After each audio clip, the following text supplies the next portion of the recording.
రాధికా యాదవ్ వయసు 25. హర్యానాకు చెందిన ఈ అమ్మాయి అందరితో సరదాగా ఉండేది. ఒక టెన్నిస్ ప్లేయర్ కూడా by profession. Haryana top 5 tennis ప్లేయర్‌లో రాధిక కూడా ఒకరు.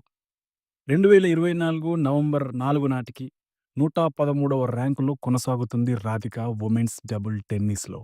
తను ఆడిన మొత్తం 57 టోర్నమెంట్స్‌లో 18 గోల్డ్ మెడల్స్ సాధించింది.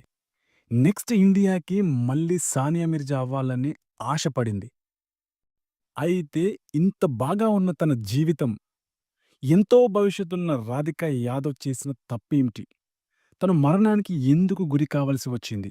రాధికా మర్డర్ మిస్టరీలో బయటి వాళ్ళు ఎవరూ లేరు. తనకు అత్యంతంగా కావలసిన వాళ్ళే ఉన్నారు. వాళ్ళే రాధిక ఉజ్వల భవిష్యత్తును మరియు ప్రాణాన్ని కూడా తీసుకున్నారు. Welcome to mister Telugu voice. ఇప్పుడు మీరు tragic case of Radhika Yadav from Haryana గురించి తెలుసుకోబోతున్నారు. రాధికా యాదవ్ గురుగ్రామ్ సెక్టార్ 57 సుశాంత్‌లో జాయింట్ ఫ్యామిలీలో ఉంటుంది. ఆ రోజు ఉదయం అంటే 2025 జూలై 10 తను సంతోషంగా గడిపింది. ఎందుకంటే ఆ రోజు వాళ్ళ అమ్మ బర్త్‌డే ఉండటంతో. ఉదయం 10:30 నిమిషాలకి రాధిక వాళ్ళ బాబాయ్ కులదీప్ మరియు కులదీప్ కొడుకు పీయూష్‌లకు ఒక పెద్ద శబ్దం వినపడింది. ఫస్ట్ ఫ్లోర్ కిచెన్‌లో కుక్కర్ పేలింది అనుకున్నారు వాళ్ళు. ఎందుకంటే అప్పుడు రాధిక కుకింగ్ చేస్తుంది. కులదీప్ మరియు పీయూష్‌లు ఇద్దరూ పరిగెత్తుకుంటూ వెళ్లి చూడగా వాళ్ళ కాళ్ళ కింద భూమి కంపించినట్లు అయ్యింది. అక్కడ రాధిక రక్తం మడుగులో పడి ఉంది. అక్కడే దగ్గరలో ఉన్న హాస్పిటల్‌కి తీసుకెళ్లారు.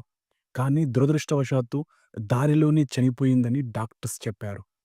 రాధిక మరణం కుక్కర్ బ్లాస్ట్ వల్ల కాదు, బుల్లెట్ తగలడంతో అయ్యింది. ఇది యాక్సిడెంట్ కేసు కాదు, మర్డర్ కేస్ అయ్యింది. ఉదయం 11:30 నిమిషాలకు హాస్పిటల్ వాళ్ళు పోలీసులకు సమాచారం ఇవ్వడంతో ఒక పోలీస్ టీం రాధిక ఇంటికి, మరో పోలీస్ టీం హాస్పిటల్‌కి ఇన్వెస్టిగేషన్ కోసం వెళ్లారు. కానీ రాధిక వాళ్ళ కుటుంబం మొదట ఇన్వెస్టిగేషన్‌కి సహకరించలేదు. కానీ పోలీసులకు అక్కడ ఒక లెటర్ లభించింది. అది రాధిక వాళ్ళ నాన్న దీపక్ యాదవ్‌ది. ఇక్కడ మీకు దీపక్ కన్ఫెషన్ లెటర్ చదివి వినిపిస్తాను. ఇది కేవలం దేశంలో సంచలనం సృష్టించిన కేసు మాత్రమే కాదు. ఇది చాలా కాన్స్పిరసీ థియరీస్‌ని కూడా బలపరుస్తుంది. మనం తెలుసుకుందాం ఆ థియరీస్‌లో ఎంత నిజం దాగుందో కూడా. కొన్ని రోజుల క్రితం నా కూతురు భుజానికి గాయమయ్యింది. అందువల్లే ఆమె టెన్నిస్ ఆడలేకపోయింది. ఆమె తన టెన్నిస్ అకాడమీని తానే ప్రారంభించింది. అక్కడ పిల్లలకు కోచింగ్ ఇచ్చేది. నేను గ్రామానికి పాలు తీసుకెళ్తున్నప్పుడు గ్రామస్తులు నా కూతురు సంపాదనను నేను వాడుకుంటున్నానని ఆరోపించేవారు. వాళ్ళు ఆమె క్యారెక్టర్ గురించి కూడా తప్పుగా మాట్లాడారు. నేను ఆమెని టెన్నిస్ అకాడమీని మూసివేయాలని చెప్పాను. కానీ ఆమె అంగీకరించలేదు. ఈ విషయాలు నా మనసులో చాలా టెన్షన్‌ని కలిగించాయి. నా పరువు కూడా పోయింది. నేను చాలా బాధపడ్డాను. ఆ టెన్షన్‌లోనే ఆమె వంట చేస్తున్నప్పుడు నా లైసెన్స్‌డ్ రివాల్వర్ తీసుకొని రాధికని వెనుక నుండి కాల్చి చంపేశాను అని చెప్పాడు దీపక్ యాదవ్.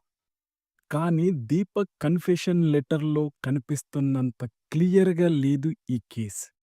ఇది ఎంతవరకు నిజమో తెలుసుకోవాలంటే మనం కొంచెం వెనక్కి వెళ్లి దీపక్ మరియు రాధికల స్టోరీ తెలుసుకుందాం. హర్యానా గురుగ్రామ్‌కి చెందిన దీపక్ యాదవ్ ఒక సక్సెస్‌ఫుల్ బిల్డర్.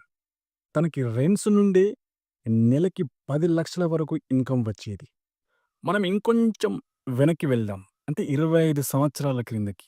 అప్పుడు రాధిక జన్మించింది.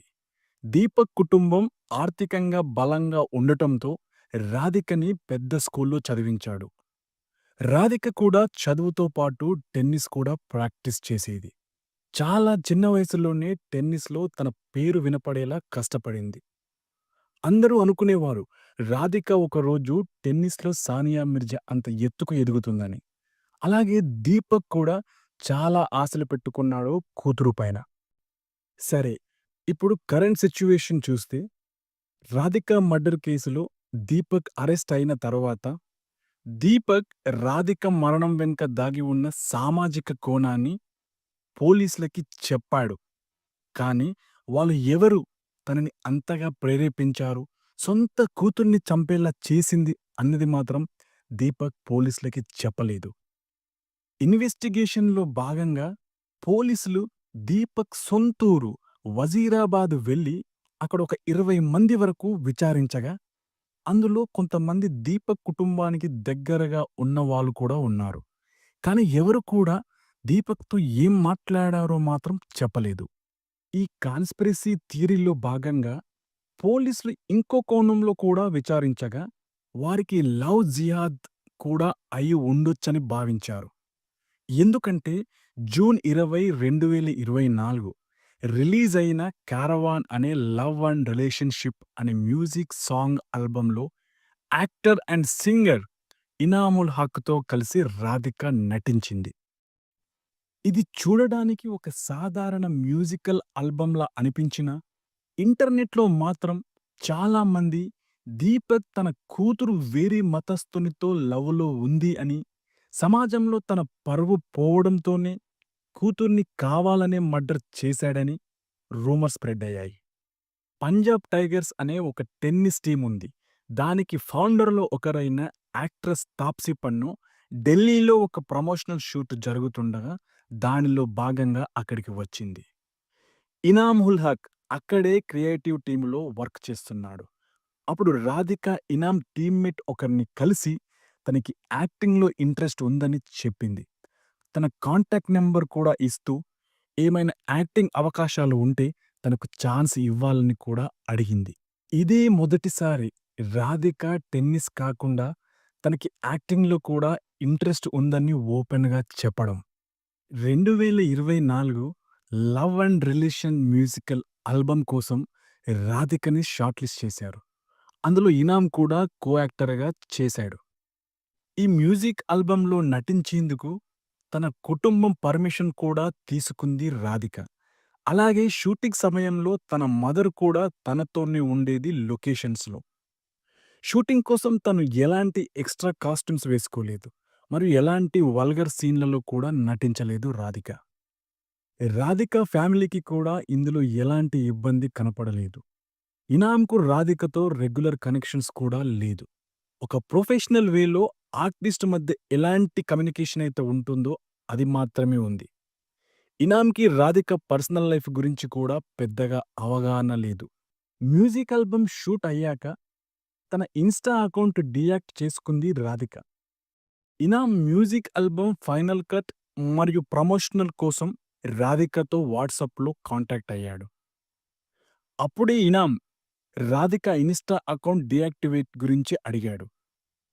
తను తన పర్సనల్ రీజన్స్ వల్ల డీయాక్టివేట్ చేశా అని, ఫ్యూచర్‌లో మళ్ళీ యాక్టివేట్ చేస్తా అని రాధిక ఇనామ్‌కు చెప్పింది.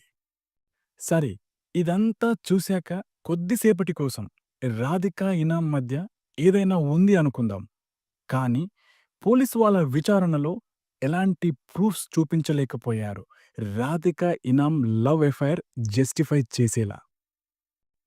అందుకే ఈ కేస్ తిరిగి మళ్ళీ మొదటికి వెళ్ళింది. ఎందుకు సొంత తండ్రి కూతుర్ని ఇంత నిర్దాక్షిణ్యంగా చంపాడు అని. సరే, ఇప్పుడు మనం దీపక్ కన్ఫెషన్‌ని డీప్‌గా చూస్తే మర్డర్ మోటివ్ 3 పాయింట్స్ మీద ఉంటుంది. 1, కూతురు సంపాదిస్తున్న డబ్బు తినడం. 2, టెన్నిస్ అకాడమీ క్లోజ్ చేయమని చెప్పడం. 3, కూతురు క్యారెక్టర్స్ మీద క్వెషన్స్ పడటం. చాలా మంది కూతురు పొట్టి దుస్తులు వేసుకొని టెన్నిస్ ఆడటం జీర్ణించుకోలేక కూతురు క్యారెక్టర్ గురించి చెడుగా వినడం జరిగేది దీపక్‌కి. కానీ ఇది నిజం అనుకుంటే దీపక్ తన కూతుర్ని చిన్నతనం నుంచి టెన్నిస్ ఆడటానికి ఎంకరేజ్ చేసేవాడు కాదు. రాధిక కన్నా కూడా దీపక్‌కి టెన్నిస్ పట్ల చాలా ప్యాషనేట్‌గా ఉండేవాడు. అలాగే అందరూ అనుకుంటున్నట్లు రాధికకి సొంత టెన్నిస్ అకాడమీ లేదు. తన తండ్రి దీపక్ రెంట్‌కి ఒక అకాడమీ తీసుకోవడంతో అందులో స్టూడెంట్స్‌కి ట్రైనింగ్ ఇస్తూ ఉండేది రాధిక. చివరగా ఇప్పుడు మూడో పాయింట్ చూసినట్లయితే, అప్పటికే రాధిక తండ్రి దీపక్ ఆర్థికంగా బలంగా ఉండటం, సొసైటీలో మంచి పేరు కూడా ఉంది. కాబట్టి ఏ విధంగా చూసినా ఇంతకు ముందు చెప్పిన 3 పాయింట్స్ కూడా నిజం అవ్వడం లేదు.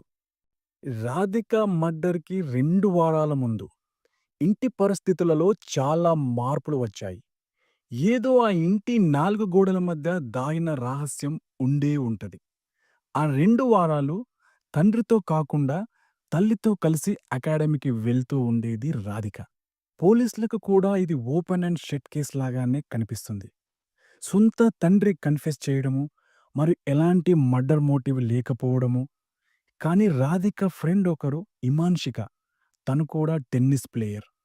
తను చెప్పిన దాని ప్రకారం రాధిక ఎప్పుడూ ఫ్యామిలీకి భయపడుతూ ఉండేదని, ఇంట్లో ఫ్రీడమ్ లేదని, ఎవరితో మాట్లాడుతున్నావు, ఎక్కడికి వెళ్తున్నావు, ఇలా ప్రతి దాంట్లో స్ట్రిక్ట్‌గా నడుచుకోవడం తనకు నచ్చలేదని, అలాగే రాధిక వాళ్ళ ఫాదర్ దీపక్ మెయిన్‌గా 4 విషయాల్లో రాధికను చంపి ఉంటాడని, ఇవన్నీ కూడా తను తరచుగా తన ఫ్రెండ్ సర్కిల్ మరియు బంధువులలో వింటూ ఉండేవాడని, అందులో మెయిన్‌గా రాధిక మేకప్ వేసుకోవడం, పొట్టి దుస్తులు వేసుకుంటుందని, తన సంపాదనతో బతుకుతున్నాడని, అలాగే నీ కూతుర్ని ఏదైనా బిజినెస్ చేపించు అంటే దందా చేపించు అని అనడం, ఇవన్నీ కూడా రాధిక మర్డర్ మోటివ్‌గా ఇమాన్షిక చెప్పుకొచ్చింది.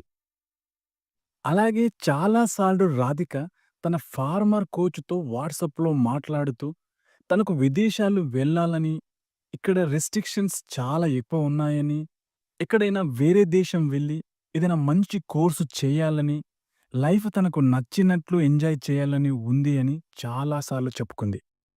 ఇప్పుడు మనం అన్ని పాయింట్స్‌ని కలిపి చూస్తే, రాధిక 2024 మొదట్లో యాక్టింగ్‌లో ఇంట్రెస్ట్ చూపించడం, 2024 అక్టోబర్‌లో విదేశాలు వెళ్లి ఇండిపెండెంట్‌గా ఉంటూ ఏమైనా కోర్స్ చేయాలని ఉంది అని దీన్ని బట్టి అనిపిస్తుంది.